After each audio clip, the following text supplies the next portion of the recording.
They've gone from having the utmost respect of the community to having a target on their back. Some local clerks say they need help to stay safe, but the state isn't doing anything about it. In the days that followed the 2020 election, hundreds of threats were made to those who run our elections. Often they are our neighbors, members of our community, and some of them had their lives threatened and have continued to endure threats for more than a year and a half now. Our Grant Herm's looking into this today, namely why the state of Michigan didn't spend $1 to try and protect those clerks. Grant? Well, Jason, Pam, we heard the harrowing stories from election workers from Georgia in the January 6th committee hearings just a few weeks ago. Well, those same things are happening in our backyard, and our clerks here in Michigan are saying it's politics that's getting in the way of their safety. During the 2020 election, Canton Township Clerk Michael Segrist's office collected more than 57,000 ballots safely, securely. But once the counting was done, the threats began, coming by the dozens. I received lots of veiled threats. Nobody called me and said, I'm gonna, kill your family. But those calls did happen for other clerks in Michigan. Former Farmington Hills clerk Tina Barton receiving a voicemail filled with explicit language threatening her family. Detroit clerk Janice Winfrey was sent photos of a dead body with a message to imagine that body as her daughter. And Secretary of State Jocelyn Benson was threatened by armed protesters outside her home and told NBC News the former president wanted her executed, a claim that Trump denies. I would sit there late at night, a lot of times holding my son, worried, wondering, what would happen if these people actually made do.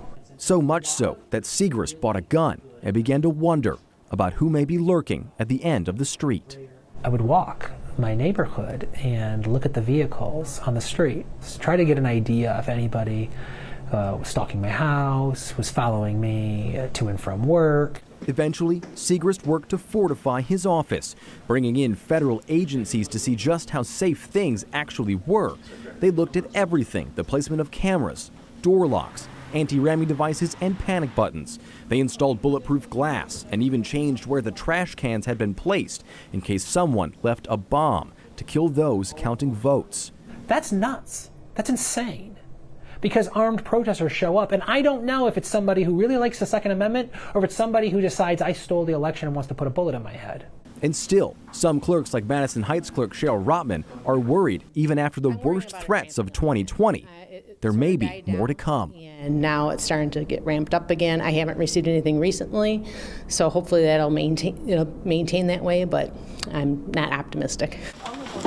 In the year and a half since the 2020 elections, after threats of violence and death, the state of Michigan still hasn't set aside any money to specifically protect election workers, many of whom are volunteers at their schools, fire stations, and churches.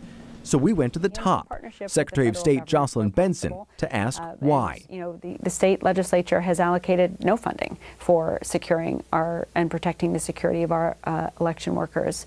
And it's, to me, very frustrating to hear people talk about wanting elections to be secure, wanting to protect the integrity of our elections, but then they're not willing to put money behind those words. Benson says negotiations with lawmakers are ongoing. They just aren't moving quickly. Where are talks between your office, you, and lawmakers to get money to help clerks and election workers? The talks ebb and flow. They're oftentimes very friendly and productive. What we're not seeing is results. We've estimated it to be about $100 million. What the state is actually getting is just $8 million in federal dollars to be doled out to 1,600 clerks across the state. The $100 million would be used to upgrade election equipment and train poll workers, but how much of the money would be used is up to individual clerks. But in the end, it leaves Michigan's clerks out to dry and potentially in danger. A difficult realization even for those like Segrist. I'm an optimist. There's absolutely nothing I won't tackle. But everything's political now. Now, we did reach out to the chairs of both the state Senate and state House elections committees. Neither of them responded to us. Back to you. Grant, I'm wondering about all that money that is actually there, and I know they're spending it on different things. Are you able to get a sense of how much is actually being used to keep election workers safe?